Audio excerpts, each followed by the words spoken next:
Good morning, Tampa Bay. What is going on? Happy Thursday, October 6th edition. Channelside in the morning, live on the Channelside Sports Network.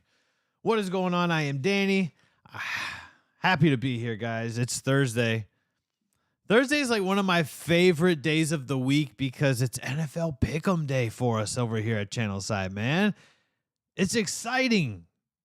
It's so exciting. Good stuff lined up. I promise. I told a lot of people on Twitter yesterday.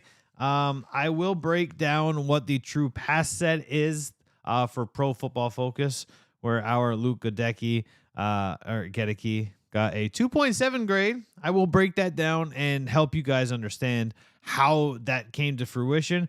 Regardless, whether you want to use that grade or you want to use his regular 25.9 grade, neither are good. But we're not going to harp on it too much. We're going to look into the Rays and Guardians series, which gets underway tomorrow. Remember, there's a new format for baseball playoffs in the wild card series now. The Tampa Bay Lightning take the ice tonight in preseason against the Florida Panthers. We'll talk a little bit about Cole Anthony's 17 points. I mean, we've got so much stuff to talk about and not a whole lot of time to do it. So without further ado, let's jump into it. What is a true passing set, you may ask? A true passing set is a passing play without play action, without a screen, without a rollout, with time to throw between 2 and 4 seconds, and with more than a 3-man rush. So essentially, a true pass set is quarterback staying in the pocket, not rolling out, not scrambling, not trying to make a play happen with his feet. That's what a true passing set is. Luke Gadecki's got a 2.7 grade. There's been 68 attempts. I'll run through this here real quick. So we've got 4 offensive linemen that have had 68 true pass block attempts, or 2 true pass block plays, whatever way you'd like to look at it. Okay. Tristan Wirfs, out of 68 true pass sets, has an 87.1 grade. We expect Tristan Wirfs to have a grade similar to this because he's an all-pro offensive tackle. We expect him to have games like this and scores like this because he is a force to be reckoned with on any offensive line. Shaq Mason also has 68, 73.5. Also not bad at all. If you compare these to where they are, Tristan Wirfs and Shaq Mason are both in the top 20, kind of spaced out a little bit of as you would expect between the numbers, the numerical values. Brandon Walton has 32 attempts. He's got a 55.3 grade. Not terrible. You'd like to see a little bit better, right? You'd like to see a little bit better because if you're going to double his sample size, that grade might drop a little bit. Robert Hainsey, 68 attempts, starting center, obviously, with Ryan Jensen out, and 59.0 grade. Not ideal. Not ideal at all, but it's manageable. Josh Wells, 9 attempts, 20.1. Not good. Not good in the least bit.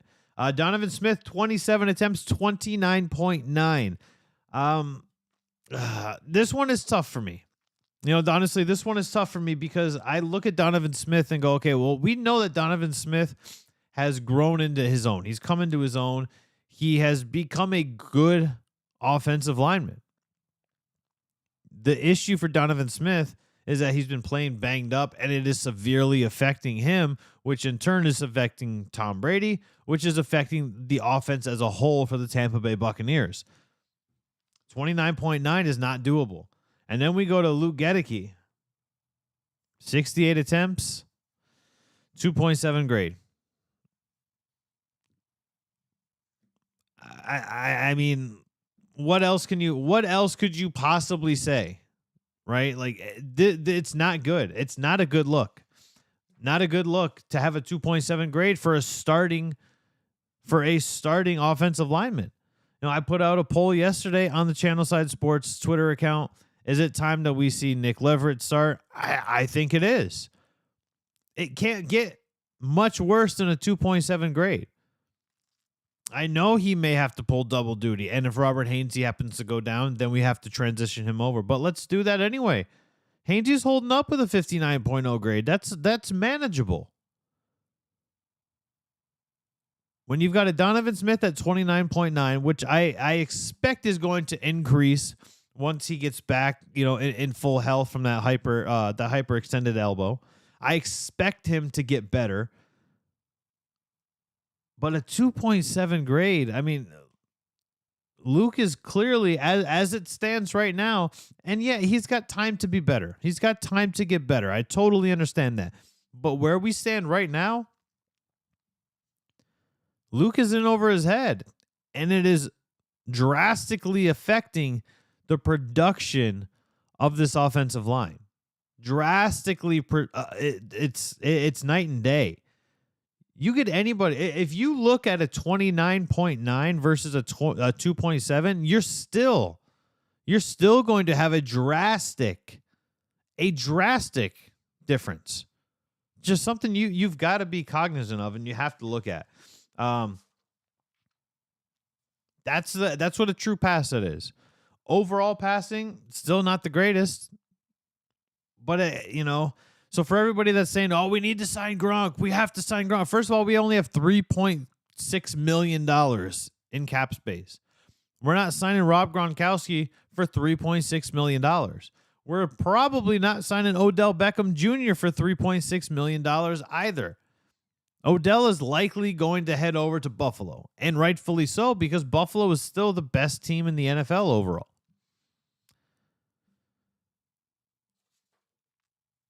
Neither one of those guys are going to help the offensive line in blocking production. And that's my thing. So when somebody says, "Oh, well, who are we going to go out and sign?" You could get on the phone and try to trade. You could try to sign. You could do anything. Ian Rappaport reported that Tom Brady has a minor rotator cuff injury. Shouldn't affect him. He should be A-okay. But he's got a minor rotator cuff injury because the offensive line's not holding up. Yeah, I know the play that he injured his rotator cuff on was his fault, not reading the blitz, whatever. These things are going to happen, and they're going to continue to happen if we're not blocking Tom Brady. And then if Tom Brady happens to go out, we are SOL for the season, man. We are SOL if Tom Brady goes out, because Blaine Gabbert is not going to lead us to the promised land.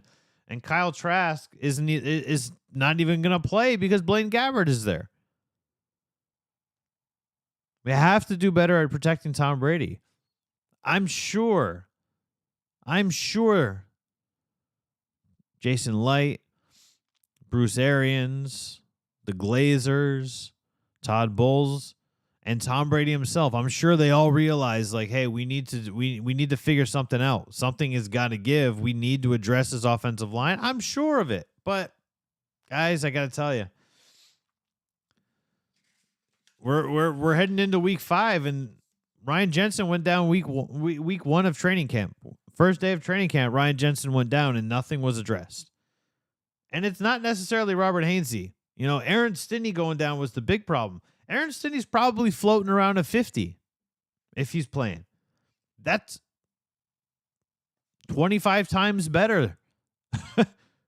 25 times better at blocking than Luke Gedeke has been thus far. And it's not a slight on him. I get it. He's a rookie. He's not had a day off. He's had to go against Chris Jones, Kenny Clark. He's had to go against some all-pro, Pro Bowl defensive tackles. And I get it. But how did we not see this coming, guys? How did we not see it coming? That, to me, that's the part that makes me scratch my head. How did we not see it coming? I'm not sure. I'm really not. Let's do it. It's time. Throw the old notes over there. It's time pick'ems, baby. NFL Week 5 slate of action kicks off tonight on Amazon Prime. My Amazon Prime streams have been perfect. I keep seeing a lot of people complaining about Amazon Prime streams. I'm not sure when, why, or how people are finding these issues. I've got no problem with them. I think they look great. We use a 140-inch screen projector.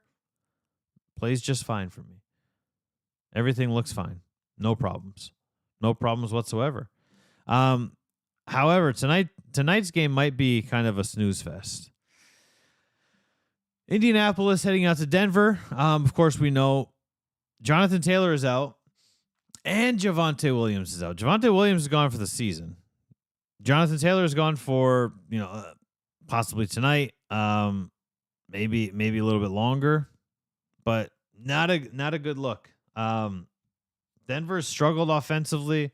Indy struggled offensively. Indy struggled on defense. I'm going Denver tonight simply for the fact that I trust Denver's defense more than I trust any other unit on the field for both teams. I don't see I haven't seen anything positive out of Indianapolis this season. Sure, they got the upset win, but I don't see anything positive for the Indianapolis Colts. The Matt Ryan experiment thus far has not worked out. Michael Pittman hasn't been as good as I expected him to be, and Jonathan Taylor's basically been non-existent. I've had a lot of friends ask me, how badly will Jonathan Taylor being out? Will that affect lineups? And look, I took Jonathan Taylor first overall. I hate having the first overall pick in my draft, but I took Jonathan Taylor first overall, and guess what? He hasn't done anything for me. My bench has outscored him. He has almost as many points. Like Ezekiel Elliott has almost as many points as Jonathan Taylor does this season, and it hasn't been great. If we're gonna look at, and I'll pull this up here. I'll pull this up while we're live. Jonathan Taylor is ranked 22nd overall. He's averaging 12.6 points per game. DeAndre Swift is averaging 16.9. These are the guys on my team. Zeke is averaging 9.1. Jonathan Taylor's averaging 3 more points than Zeke. Like that's not good. 14.7 for Cordero Patterson, who's also now on IR. That's not what you want from somebody that you would draft first overall. Like we know where Jonathan Taylor was being drafted, right? Like Jonathan Taylor was a top 3 draft pick in pretty much every league. He is a must start, and he's averaging 12 points a game. Jonathan Taylor getting injured is not really going to affect it. You could pick up somebody like a Khalil Herbert. I know David Montgomery's back this week, but guess what? You could pick up Herbert in a lot of leagues still. Pick him up. So I got Denver tonight because I don't trust anything Indianapolis. I don't trust Denver's offense because I don't think Nathaniel Hackett's a good head coach. I'm probably going to say that every time I talk about Denver until he proves me otherwise. I mean, your debut as a head coach, you blow the victory by going for like a 900-yard field goal. You blew the victory. Sunday slate, New York Giants and Green Bay. Of course, we've got an NFL overseas game. I love the 9:30 a.m. games. I love waking up to the fresh smell of football. Some people like Folgers. Some people like bacon. I like football. And then I make my breakfast at halftime. That's usually how I do it. 3-1 Giants, 3-1 Packers. Packers are favored by 8.5. 8.5 heading into this. Not much confidence in the Giants. Look, the Packers, I got to give the Packers credit. I didn't expect the Packers to be 3-1 at this point. I didn't expect them to start off hot. I figured that they would start off slow and maybe figure it out and progress as the season goes along. Not too happy with the 3-1 start of the Packers because I was vastly incorrect. But I like Green Bay in this game. I think Green Bay's defense is going to cause all kinds of fits for the Giants. all kinds of fits. I think Saquon has a big game, but outside of Saquon, there's Daniel Jones. Daniel Jones is going to be under duress all game. The Giants, believe it or not, have a worse pass blocking line than the Tampa Bay Buccaneers currently do. And I just told you the numbers for the Buccaneers. So I don't like the matchup for the Giants. If the Giants are playing a different team, possibly, but I see Green Bay coming out 4-1. The Giants will be 3-2 after their international series. 1-3 Pittsburgh traveling to 3-1 Buffalo. The Bills are favored by 14.5, rightfully so. Until the Steelers get rid of Matt Canada, guys. Until the Steelers get rid of Matt Canada, I do not like anything around the Pittsburgh Steelers offense. I really just I don't. Look, Mitchell Trubisky is a serviceable quarterback. Kenny Pickett is going to be a good quarterback. George Pickens is a good receiver. Deontay Johnson is a good receiver. Chase Claypool, he's got all the tools. He just didn't have the mental aspect of the game down yet. Najee Harris, of course, and obviously, he got banged up last week, but Najee Harris, there's so many positives for the Pittsburgh Steelers that being 1-3 in my mind is absolutely ridiculous. And no, Mike Tomlin's not on the hot seat. There's been 3 coaches ever. They don't fire head coaches. Just let's calm down with that. Mike Tomlin ain't going anywhere. 2-2 Los Angeles Chargers traveling to Cleveland to take on the 2-2 Browns. Chargers are favored by 2.5. I gotta go Chargers. I mean, I thought the Chargers were one of the top teams. I thought they were probably a Super Bowl favorite. Second best team in the AFC behind the Buffalo Bills heading into the season. And, they kind of started out a little bit slow. Obviously, we saw last week the offense for the Los Angeles Chargers kind of runs through Austin Eckler. No matter how good Justin Herbert is, the offense kind of runs through Austin Eckler. That's where your bread and butter is. If Austin Eckler is in the mix, you're doing all right. So I like the Chargers going up 3-2. The Browns falling to 2-3. 2-2 Chicago Bears traveling to Minnesota. 3-1. Vikings are favored by 7.5. The NFC North matchups are always fun for me. They're one of the funner divisions. I think the NFC East, the NFC North, and the AFC North. I think those to me are the 3 funnest divisional matchups. The AFC West has not been fun this year.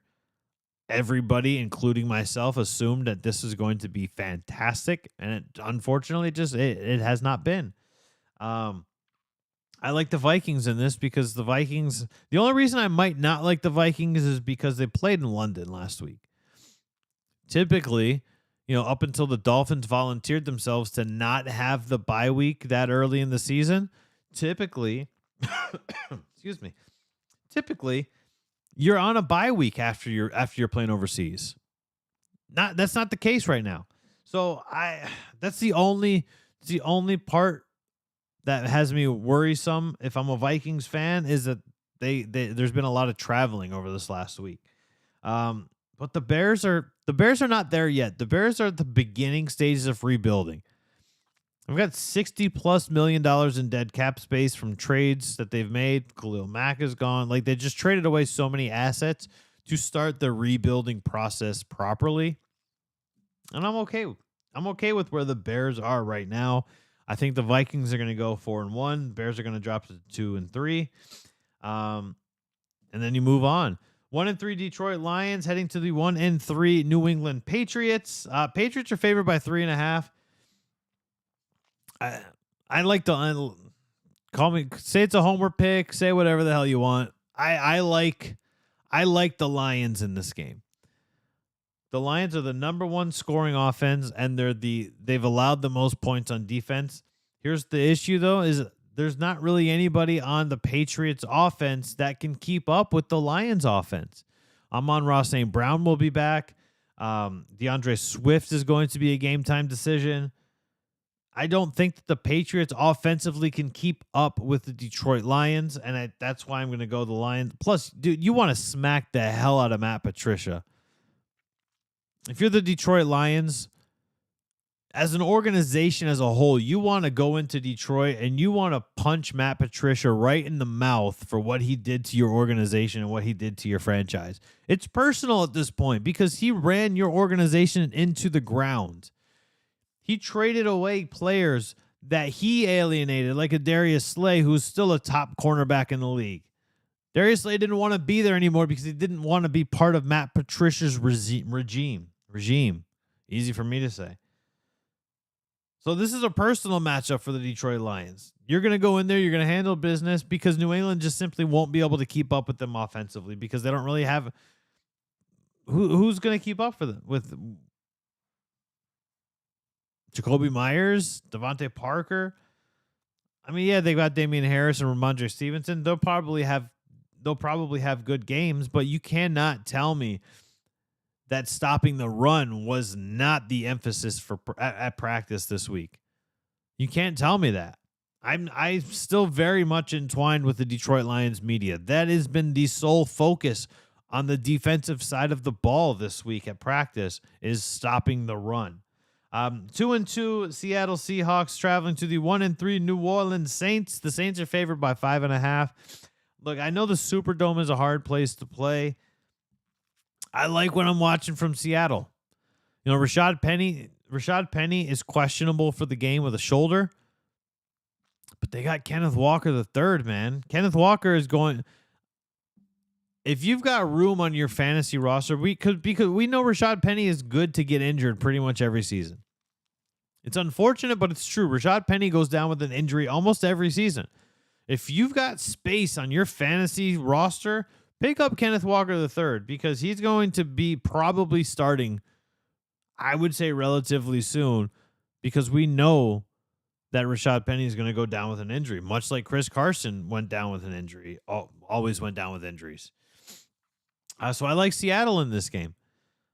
I think New Orleans is still struggling to find an identity. They've got a solid defense, but they're still struggling to find an identity. Jameis Winston is still questionable. He's been practicing on a limited basis this week, but he's still questionable, and I like what I'm seeing from Seattle. 3-1 Miami Dolphins traveling to the New York Jets, 2-2. Dolphins are favored by 3.5. I've got no reason to believe that the Dolphins will not win this game. The Dolphins have a better defense than Zach Wilson has. Sure, Zach Wilson last week had a good game. But the Dolphins, I think, are a more complete team. And I trust Teddy Bridgewater more than I trust Zach Wilson. Teddy Bridgewater has proven. You know what you're going to get from a player like Teddy Bridgewater. You don't know what you're going to get from Zach Wilson because he's still an unknown commodity. And you always have to kind of slant when you've got Tyreek Hill and Jalen Waddle on your offense. You kind of have to slant that way, right? Like, to me, that's almost a no-brainer is the offensive weaponry for the Miami Dolphins is huge, and anybody could succeed in it. That's why Teddy Bridgewater looked pretty good. Teddy Bridgewater's starting in a lot of fantasy leagues this week, guys. I'm debating on Teddy Bridgewater is a very, very cheap buy on DraftKings. I'm debating on putting Teddy Bridgewater in a few of my DK lineups this week just because he's a good buy. We know the Jets defense is pretty solid, but when you're trying to build on the matchups, I like Teddy Two Gloves. I really do. 2-2 Atlanta Falcons are coming down here to Tampa to take on our 2-2 Buccaneers. The Bucs are favored by 9.5. I don't see any way. I don't see any way that the Buccaneers lose this game. I don't. But I will tell you, and I will be honest, that I do think that Atlanta is going to sneak up and surprise us at some point in this game and kind of put us on our heels. I do think that Tom Brady comes out, airing the ball out, chip on his shoulder. You know, these guys have lost 2 games in a row. They're pissed, right? Like, they've lost 2 games in a row. The defense gave up 41 points to the Kansas City Chiefs. You know, Shaq Barrett said at yesterday's press conference he didn't expect them to give up 41 points at any point during the season. You know, so the defense is going to have a chip on their shoulder. This is a get-right game for the Tampa Bay Buccaneers. Luke Gedeke with your 2.7 true pass grading. This is a get right game for him. He's a rookie. We know how rookies are. If he's down in the dumps right now, he's going to continue to be down in the dumps because he's a rookie. You got to let him get better. Give him that opportunity to have a get right game. And this game could not have come any sooner because this is the first almost day off that Luke Gedeke will have. It's still going to be a hard day at the office on Sunday, but it's going to be much easier than a Chris Jones lining up from him. I can assure you that. Leonard Fournette obviously looking to bounce back from his -3 rushing yards against Kansas City. How crazy is that, man? Leonard Fournette went from being a top 5 running back in the NFL in terms of rushing yards to now I think he's 20. Like they just completely abandoned the run. Which is crazy to me. Like you completely it was not a pretty day running the ball. And what's crazy is that the run blocking grades are better than the pass blocking grades. The Bucs are 22nd overall in pass blocking and they're 9th in run blocking. So something just fell completely flat on its face. Something happened and it just the wheels fell off the running game for the Buccaneers against the Kansas City Chiefs. Look for Leonard Fournette to be utilized heavily in this game, especially if the Bucs come out firing and it does get out of hand. That's what you want to do. You want to make sure that you get this out of hand. Get everybody going, right? Just get everybody going in this game. Get the defense going. Cordero Patterson is out, so Atlanta's going to struggle to move the ball. You can kind of stack the box. Algier is not going to he's not going to gash you like Cordero Patterson can. Patterson has completely reinvented himself.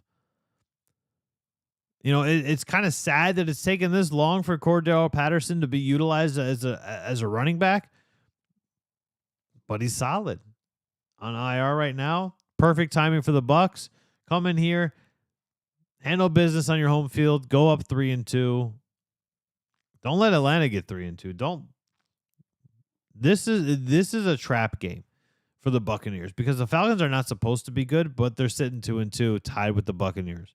They're not supposed to be good. The Panthers are 1-3. The Saints are 1-3. These are teams that weren't, at least the Saints. We didn't expect the Saints to be 1-3 through the first quarter of the season. The Falcons, nobody expected the Falcons to be even through the first quarter of the season. I kind of did. I expected the Falcons to be way better than a lot of people were giving them credit for because I thought that they were going to be one of those sneaky, pretty good, pretty solid teams, and they're 500. We're 500. I know there's been an absolute gauntlet for the Buccaneers in the first quarter of the season, which is good because now they're battle tested, right? They've got wounds to lick. They've already played some of the best. They played the Packers, who are now the third. I think the Packers are third favorite in Super Bowl odds now. They've played all of these. They played the Chiefs. Chiefs are second favorite. So you got Buffalo's number 1, Kansas City's 2, Philly's 3, Green Bay's 4, and our Buccaneers are 5 in terms of Super Bowl odds per Hard Rock Sportsbook. The 2-2 Tennessee Titans traveling to the 1-3 Washington Commanders. I like the Commanders in this game. I think this is going to be one of those games that we see. We see a lot of times especially with a quarterback like a Carson Wentz. We see a lot of times with Carson Wentz where he plays poorly, has a fantastic game, and people go, "Oh yeah, see, there's Carson Wentz." I don't know. I don't know if I buy that. But I think that this week we need to.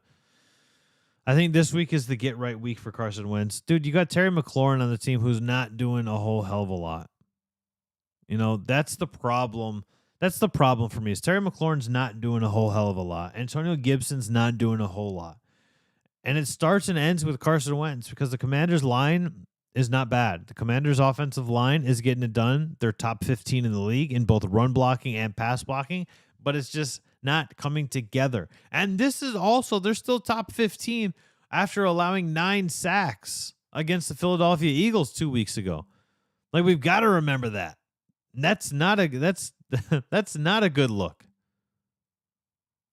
It's just not.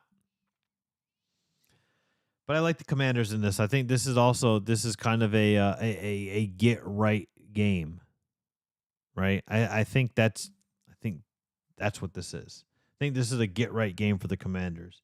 0-3-1 Houston Texans traveling to the 2-2 Jacksonville Jaguars. I like the Jags. I think it was just a poor, bad day at the office for Trevor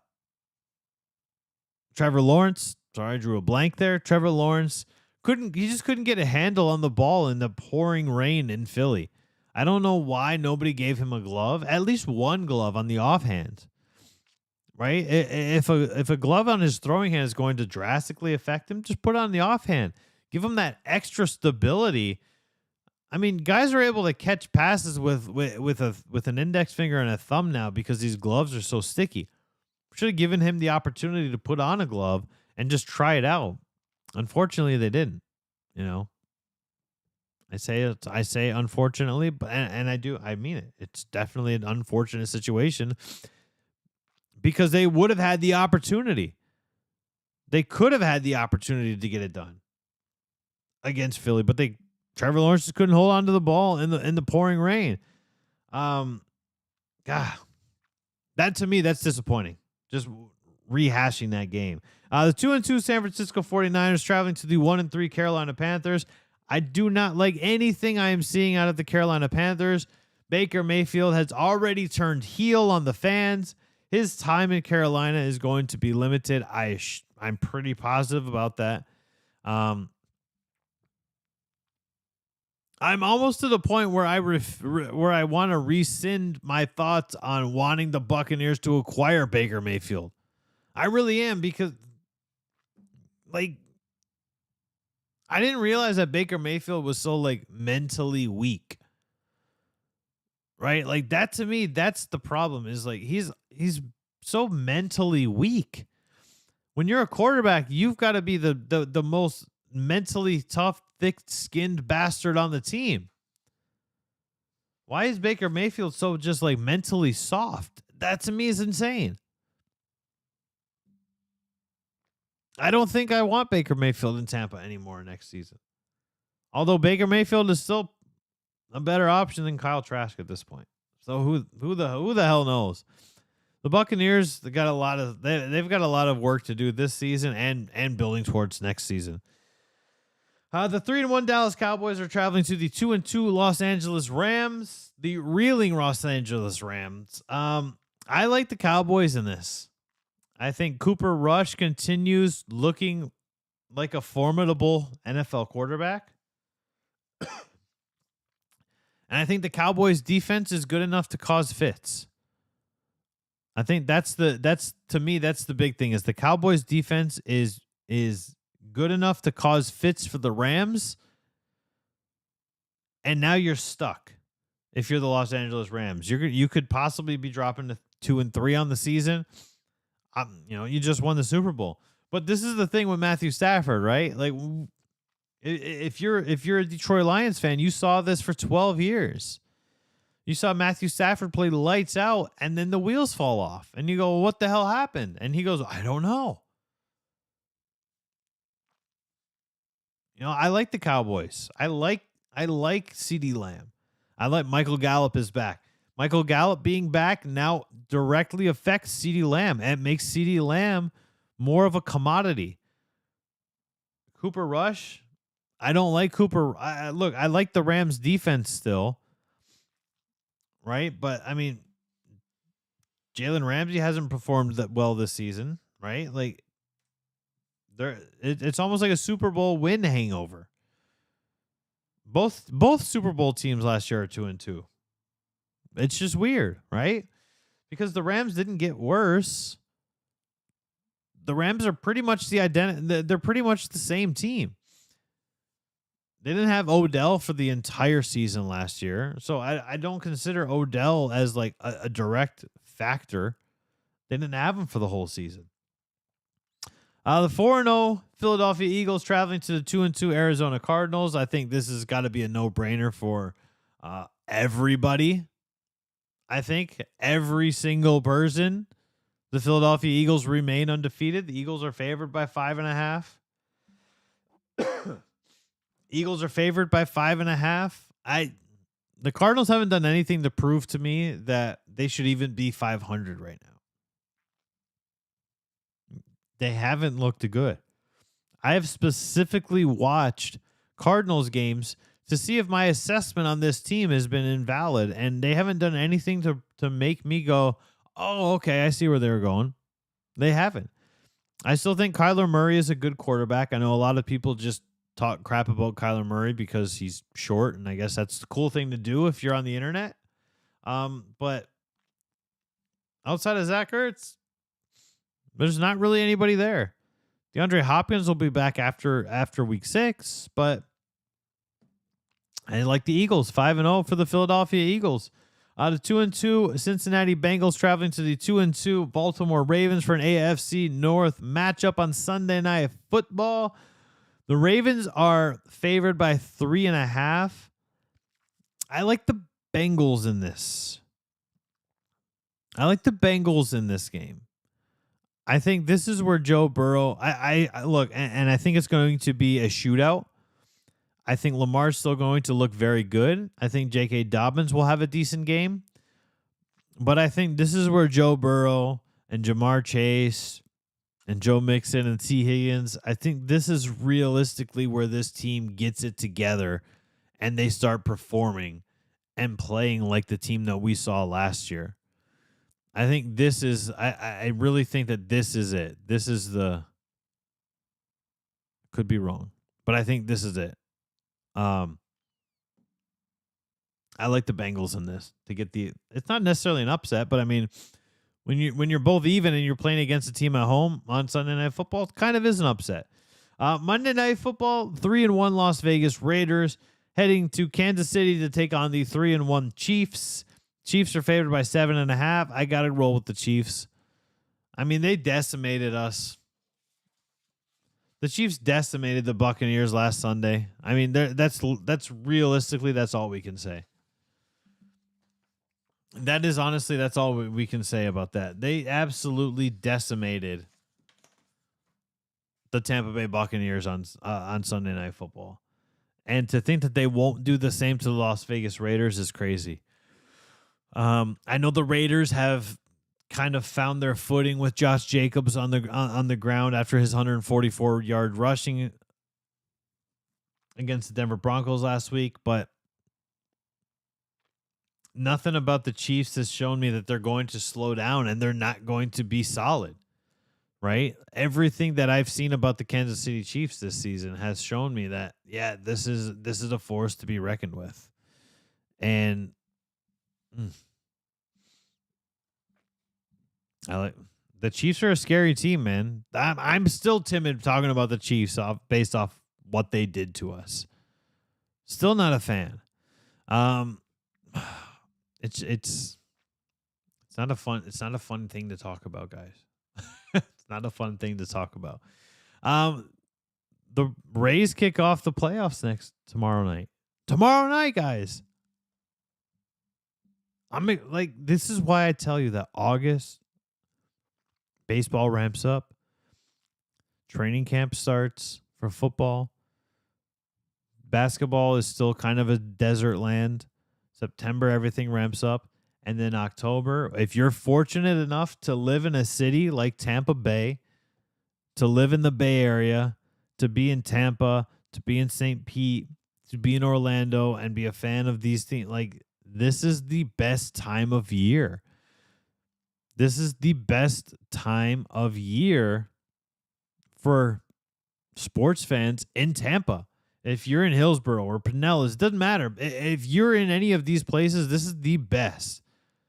you've got to be super excited. I'm super excited.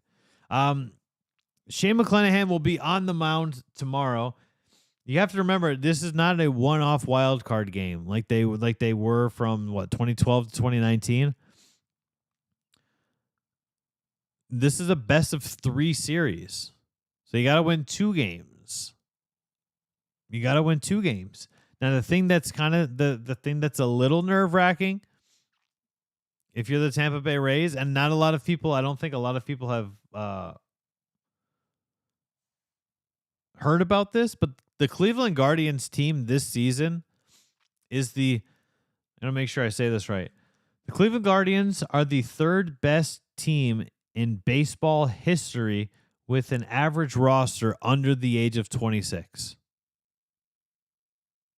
I said that right. That's not good. That's scary. But Kevin Cash showed that he can rally the troops. We're getting healthier. We got Sugar Shane on the mound tomorrow. I like Tampa Bay going in tomorrow. And we'll talk about it a little bit more tomorrow as well. We'll go a little bit more in depth. But I like Tampa going into Cleveland, stealing that first game, and going up 1-0 in the series. Call me crazy, but I like it. Because Tampa is as good as they were as World Series run 2 years ago. 100 wins last season. Same roster as this season, just a hell of a lot of injuries. They are the underdogs. They're the 6th seed. They're the 6th seed in the playoffs this season in the American League. They are underdogs in this series, so I like them heading into Cleveland. I like them getting the W over Cleveland in game 1. I do. The Tampa Bay Lightning are playing tonight. Preseason matchup against the Florida Panthers. And look, we know the first preseason game wasn't pretty. We know that, right? We know that. Not a pretty effort on the first preseason game. But it's preseason. Preseason is where you're just trying to fine-tune. Preseason is where you're trying to come up with a possible new play. You're just trying to finesse your way into the season. The Bolts are going to be fine once the season starts. But it's preseason hockey, man. Look, the home opener is so close to us. It is so close to us. October 18th, it can't get much. I mean, it's 12 days away until the home opener. You know what? 5 days away until the regular season starts when we travel up to New York, Madison Square Garden, and take on the Rangers. I can't wait for regular season hockey to start, man. I'm so excited. This is a friendly reminder for all of our friends in the Tampa Bay area that are able to travel to Amalie Arena. The Tampa Bay Lightning have partnered with the United Way of Florida. They are doing their donations for supplies for those impacted by Hurricane Ian down in Southwest Florida. Today's times are between 11 a.m. and 2 p.m. and 5 p.m. and 7 p.m. Take any non-perishable items, water, baby formula, bottles, diapers, baby wipes, hygiene items such as, soap and toothpaste and deodorant, garbage bags and feminine hygiene products. Take any of that stuff down to Amalie. Head into Ford Thunder Alley. There's going to be huge pods. Donate, help some people out. Help some folks out, man. These guys, a lot of my friends are still struggling down there. We're trying to do everything that we can, and it's an awful circumstance, especially to think that, this could have been us. This could have been us, and it could have been a little bit worse based off of the location of downtown, the way that Florida is curved. It could have been a whole lot worse for us down here. So be thankful, be grateful, and try to help some of those out in need. Get down to Ford Thunder Alley today between 11 and 2 or 5 and 7 p.m. if you're working like me. You can't get down there in the afternoon hours. It's hard. but help some folks out. Saw a lot of positive stuff yesterday. So many bottles of water. We saw cereals, and we saw wipes, toilet paper. So many fantastic donations went down there. And, I think I speak for a lot of folks when I say, yeah, it was nice. Help them out. Help these people out because they need it and they deserve it. Orlando Magic, we didn't talk about the first preseason game. Of course, unfortunately, they lost. But Cole Anthony, 17 points on 6 of 10 shooting in 21 minutes is nothing to sneeze at. It's nothing to scoff at. I don't even know what the hell that phrase is. Do you know what? Yeah, I don't know what that phrase is. I don't know. Yeah, whatever. But 17 points on 6 of 10 shooting in 21 minutes that's a hell of a good effort because Markelle Fultz is out. So we knew that Cole Anthony was going to take over. He was going to be number one as soon as Markelle Fultz went down with the foot injury. Look at it on the bright side. Cole Anthony put in work. We know where we can expect Paolo Banchero to play well. We can expect Franz Wagner to improve on that 15.2 points per game last season. If Cole Anthony is able to do this, I mean, this team, I don't know how many more times I got to say it. I'll put out a graphic today. I'll do that because you guys love when we put out graphics. Smash the over on the 26.5 wins. Smash it. I don't care what your sports book is.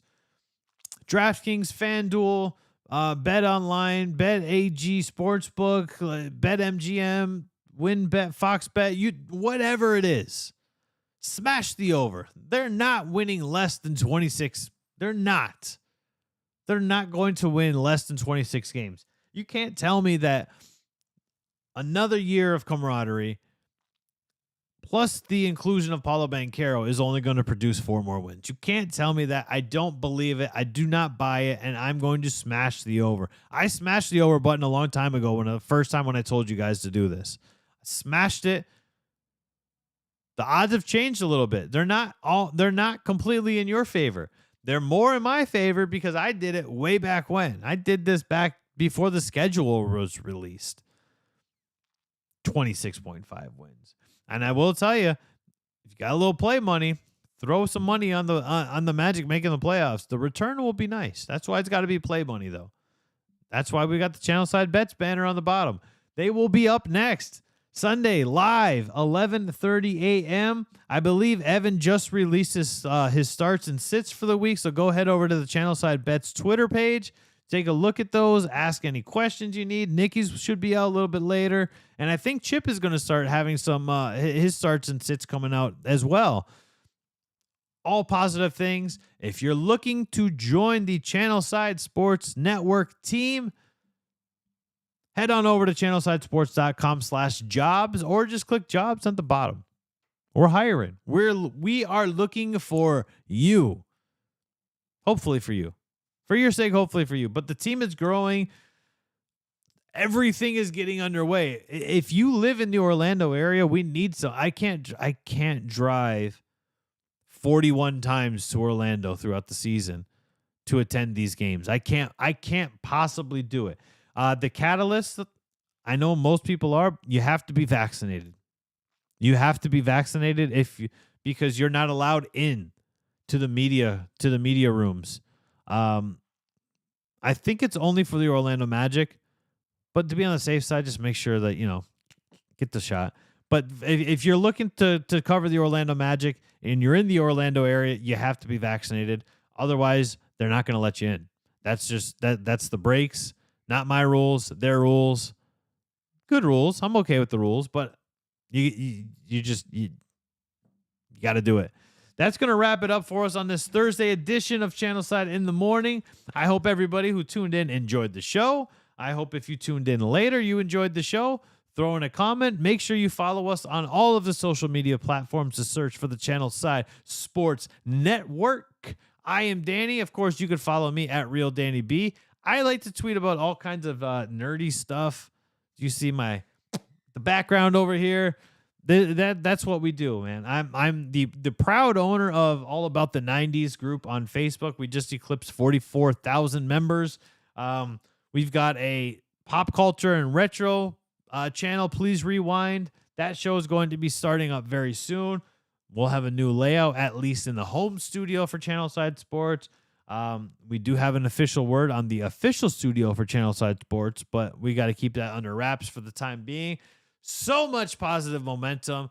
Thank you for everybody who's tuned in. Thank you for everybody who keeps tagging friends, talking about everything. Please, I have one small request for you. Head to the Channelside Sports Twitter. Look for our posts about the bootleg Florida Strong shirts, and please retweet that. I don't even care if you follow us. I don't care if you comment. I'm not doing it for the follows. But these bootleg Florida Strong shirts are not having the proceeds donated to those impacted by Hurricane Ian. So make sure we stop these people, because to me, that's bullshit. Scammers taking money with bootleg shirts, using the Bucks logo, using the Jags logo. I saw a shirt with the Kansas City Chiefs logo that said Florida Strong. Like, come on, guys. Go to the NFL shop. Go to NFLshop.com. Go to Fanatics.com. Fanatics is producing the shirt. You go to either one of those, pick up the legitimate t-shirt, and the proceeds will actually be donated to those impacted by the hurricane, not some scamming POS. Thank you, everybody else. Have a great day. I'm Danny. I'll see you all on a fired up Hot Take Friday edition of Channelside in the Morning tomorrow. See ya.